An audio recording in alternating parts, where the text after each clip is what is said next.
ফেরি ডলগুলো এই রকমের প্যাকেটের মধ্যে থাকবে। একটা হচ্ছে গোলাপি কালার আর একটা হচ্ছে গিয়ে এই স্কাই কালার। এই দুইটা কালার প্যাকেটের মধ্যে এই রকমের থাকবে। প্যাকেটের মধ্যে দুইটা এরকমের পাখনা থাকবে, যেটা আপনাদেরকে লাগিয়ে নিতে হবে, এবং একটা ইউএসবি কেবল থাকবে, চার্জার থাকবে। আমি তো এটা কিভাবে লাগাতে হয় একটু সবার জন্য দেখিয়ে দিচ্ছি। এই হচ্ছে ডল। এইখানে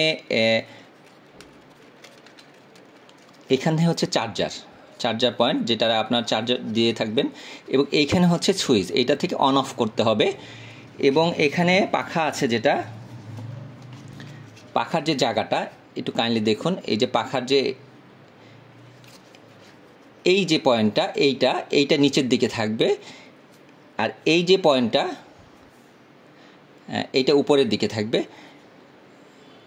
এই যে উপরের এইটায় জাস্ট এইভাবে ঢুকাইয়া এইখানে একটু চাপ দিয়ে এইটাই গর্তটার মধ্যে ঢুকাই দিতে হবে। পাখাটা কিন্তু লেগে গেছে। এইরকমই করে সেমভাবে দ্বিতীয় যে পাখাটা আছে, এই যে একটু মাথায় রাখবেন যে এই যে পয়েন্টটা, এই পয়েন্টটা হচ্ছে নিচে থাকবেন, এই পয়েন্টটা হচ্ছে নিচের দিকে রাখবেন, তাহলেই হবে। এই পয়েন্টটা নিচের দিকে রাখবেন এবং এইটা উপরের দিকে, আপনারা দেখলেই বুঝতে পারবেন। এইটা লাগানোর পরে যখন পাখনাটা লাগানোর পরে এখানে সুইচ আছে, এই সুইচ বাটনটা অন করবেন।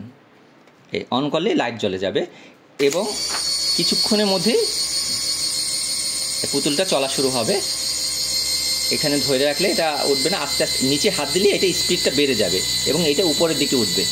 জিনিসটা যদি ফ্লোরে পড়ে যায় তখন আপনাকে কি করতে হবে, তখন একবার অফ করে আবার অন করতে হবে, তাহলেই আবার সে চলা শুরু করে দেবে। এটা হচ্ছে জাস্ট বেসিক এটা চালানোর নিয়ম। আর অবশ্যই চালানোর আগে ফ্যানটা অফ করে নেবেন, এবং যদি যে রুমে শোকেস টোকেস আছে সেটা একটু অ্যাভয়েড করার চেষ্টা করবেন, কারণ বাচ্চারা তো দেখা গেছে ওইটা ধরতে গিয়ে সব কিছু একদম ফেলে টেলে দিল, তখন একটা ঝামেলা হয়ে যায়। এগুলো আমাদের এক্সপিরিয়েন্স থেকে বললাম। Thank you. আসসালামু আলাইকুম।